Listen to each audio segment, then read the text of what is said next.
ఇగో నువ్వు ఇక్కడ లక్షలు ఉన్నారు. లక్షలు లక్షలు లక్షలు పెట్టి నువ్వు కాకతీయ యూనివర్సిటీలో చదువుకునే బదులు అయ్యే లక్షలు వడ్డీలకు ఇచ్చుకుంటే నీ గుద్దాల బతుకుతాం. అంతే. కానీ ఏం చేస్తాం బ్రో, నైట్ ఎక్స్పీరియన్స్ కదా, మన వాళ్ళకి ఏం తెలుస్తుంది. బ్రో సపోజ్ నీకు జాబ్ వచ్చింది, నీకు నెలకు 30,000. ఇప్పుడు చికెన్ సెంటర్ వానికి రోజుకి 2,000 వస్తాయి, ఆయనకి నెలకు 60,000.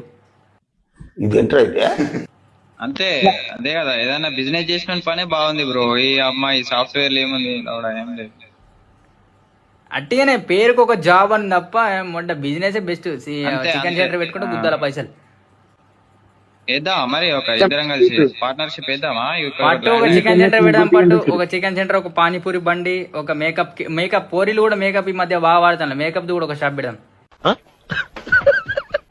ఎప్పుడు చూడు బా ఏదైనా పెళ్లిళ్ళలో పోయినా కూడా మీ అబ్బాయి ఏం చదువుతాడు, ఈయనకి అవసరమా? ఇప్పుడు నేనేం చదువుతానికి అవసరమా? ఆడేమైనా తెచ్చి పెడతాడా? మా కొడుకు, నేను మా అయ్యకు ఒకటే చెప్పమంటా, మీ కొడుకు ఏం చెప్తానంటే మా కొడుకు ఆతులు విక్తానని చెప్పు డాడీ అని చెప్పి